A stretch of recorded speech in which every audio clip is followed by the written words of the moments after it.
যদি কথা দাও বন্ধু দিনের পথে দৃঢ় থাকবে, যদি কথা দাও দিন কায়েমের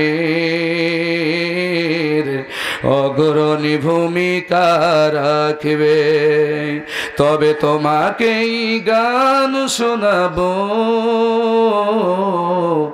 যে গানে হৃদয়টা জাগবে।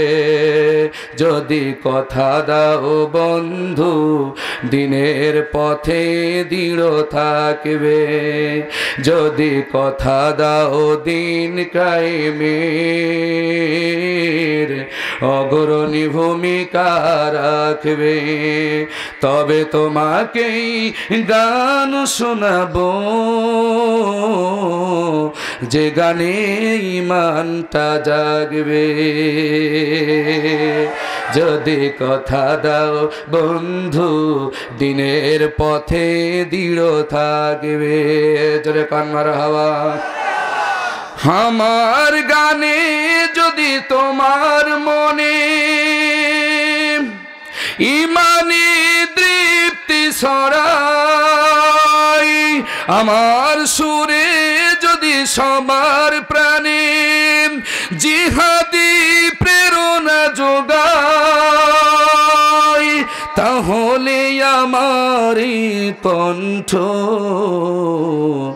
আন্দোলনের কাজে লাগবে। যদি কথা দাও বন্ধু দিনের পথে দৃঢ় থাকবে, যদি কথা দাও দিন কায়েমে অগ্রণী ভূমিকা রাখবে, তবে তোমাকেই গান শোনাবো যে গানে হৃদয়টা জাগবে। যদি কথা দাও বন্ধু দিনের পথে দৃঢ় থাকবে। জোরে কান মারহাবা। রাজি আছেন তো? রাজি আছেন? কথা দিতে পারবেন ইনশাআল্লাহ? কে কে রাজি আছেন আল্লাহর একটু হাত তুলে দেখান। লিল্লাহে তাকবীর। আল্লাহ আপনাদের হাতগুলো কবুল করুন, বলুন আমিন। একটু জিকির করেন সুবহানাল্লাহ। কত বাজে?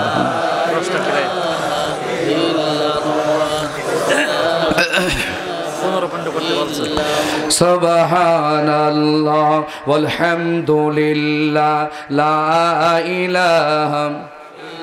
জাস্ট 10:30টা বক্তা নিয়ে আসেন, বলে দিন সুবহানাল্লাহ জোরে জোরে ওয়ালহামদুলিল্লাহ লা ইলাহা। ভাই একটু দাও, বাবু একটু দাও, সাউন্ড দাও, হালকা সাউন্ড দিয়ে ইকো দাও হালকা। সুবহানাল্লাহ ওয়ালহামদুলিল্লাহ, একটু বাড়াও দিয়ে ইকো দাও। লা ইলাহা ইল্লাল্লাহ জোরে জোরে সুবহানাল্লাহ ওয়ালহামদুলিল্লাহ লা ইলাহা লা ইলাহা ইল্লাল্লাহ মুহাম্মাদুর রাসূলুল্লাহ সাল্লাল্লাহু। তাহলে আমাদের বাপ হচ্ছে আদম, আমাদের মা হচ্ছে হাওয়া। এটা থেকেই আল্লাহ আমাদের জোড়ায় জোড়ায় ছড়িয়ে দিয়েছেন তামাম দুনিয়াতে। আজকে আওয়ামী লীগ, বিএনপি, চরমরা, ফুরফুরা, আট্রসি, ইহুদি, খ্রিস্টান, মুসলিম এতর ভাগ দিয়ে এটা আমরা পার্থক্য করেছি। আল্লাহ এটা পার্থক্য করে নাই।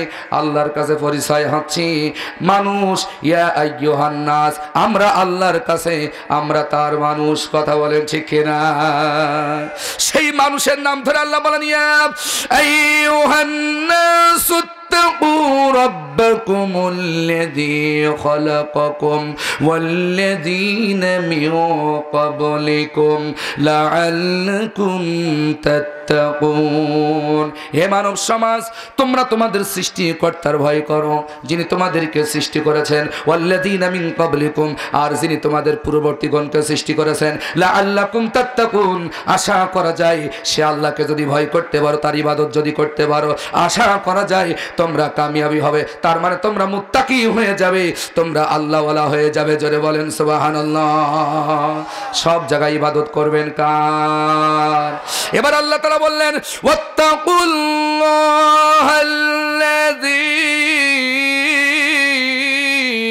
تساءلون به والأرحام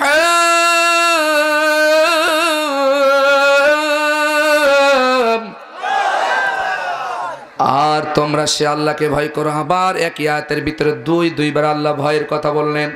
আবার তোমরা সেই সৃষ্টিকর্তাকে ভয় করো যার নামে তোমরা আত্মীয়তার বন্ধন তৈরি করো, যার নামে তোমরা আত্মীয়তার বন্ধন সুদৃঢ় রাখো। বিয়ের সময় আমরা কার নাম নিয়ে পবিত্র বন্ধন সৃষ্টি করি? জোরে বলেন, কার নাম নিয়ে? আল্লাহ এখানে বোঝাচ্ছেন ওয়াত্তাকুল্লাহাল্লাযী তাসাআলুনা বিহি ওয়াল আরহাম, সেই আল্লাহকে ভয় করো যার নামে তোমরা পরস্পর হক দাবি করো, পরস্পরে আত্মীয়তার দাবি করো, পরস্পরে তোমরা আত্মীয়তার হক দাবি করো, সে আল্লাহকে তোমরা ভয় করো। বিয়ের সময় আল্লাহর নাম, জানাজার সময় আল্লাহর নাম, মরার সময় আল্লাহর নাম, দোয়ার সময় আল্লাহর নাম, এরপরে হাওয়ার সময় আল্লাহর নাম।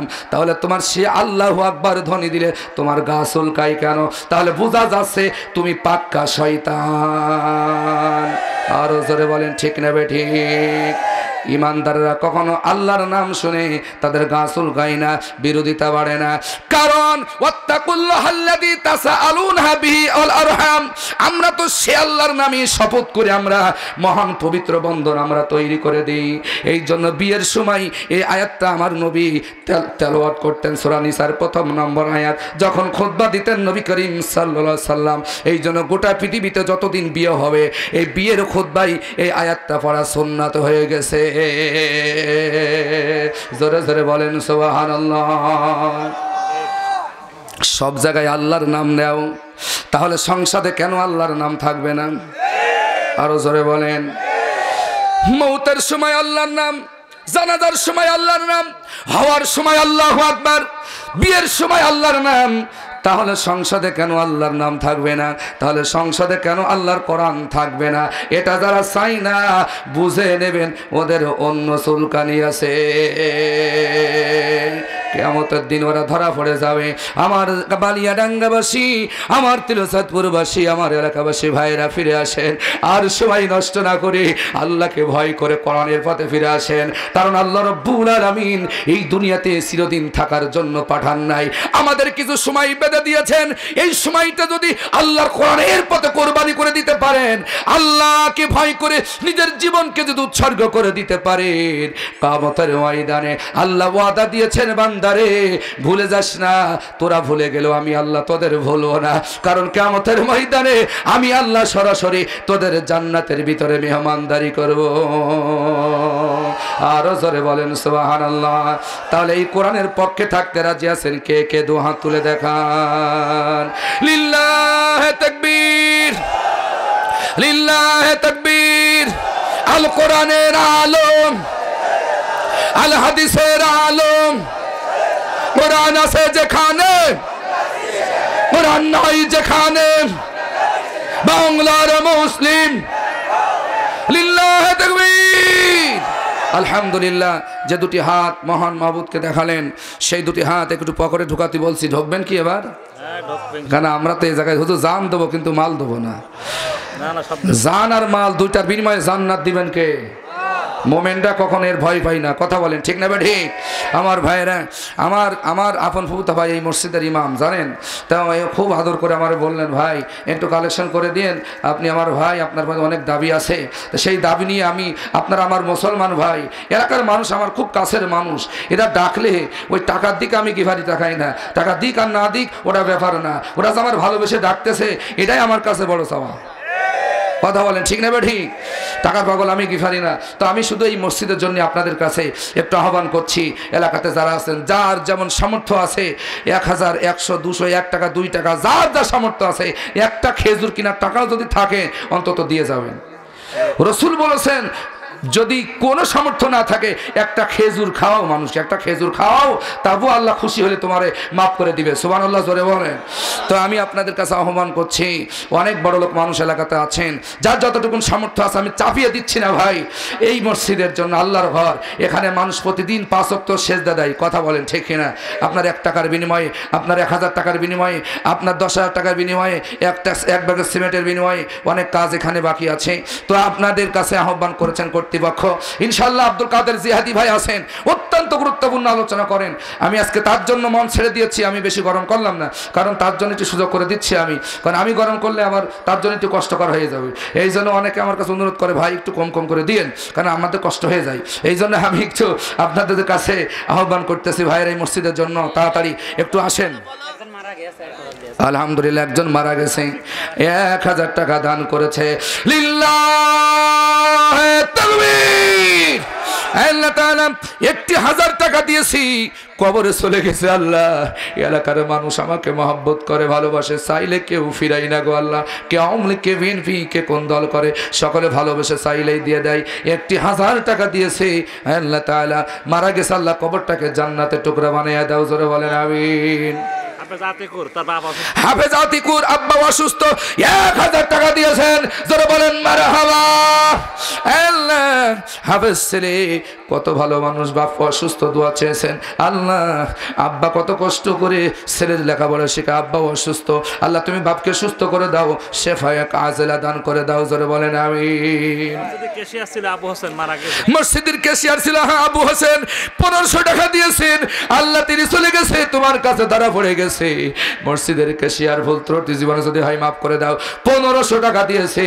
আল্লাহ, তুমি দানকে কবুল করে নাও, কবরটাকে জান্নাতের বাগান বানিয়ে দাও, জোরে বলেন আমিন।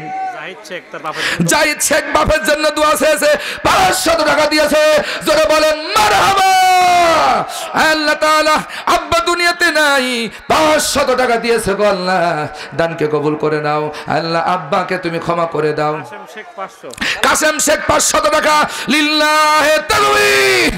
আল্লাহ তাআলা কত কষ্ট করে টাকা ইনকাম করে, এখন বর্তমান বাজারে দ্রব্যের মূল্যের দাম এত বেশি, আর তোমার বান্দারা ওদিকে না তাকাইয়া। আমার আবু ভাই তার সন্তান গতদিন মাহফিল করেছে শ্বশুর বাড়ি গ্রামে দাত্তাপুর, সেখানেও 500 দিয়েছে, আবার এখানেও 500 দিয়েছে। এই জন্য মাইক ভাড়া নিয়েন, কারণ এরকম ভালো মানুষ, তার বাপও বড় ভালো মানুষ, ছেলেও ভালো মানুষ। আমার ভাতিজা আমার টেলিফোন করে চাচা চাচা বলে ডাকে, চাচা আসেন, তাড়াতাড়ি আসেন, কোথায় আসেন, তাড়াতাড়ি আসেন। আমার ওই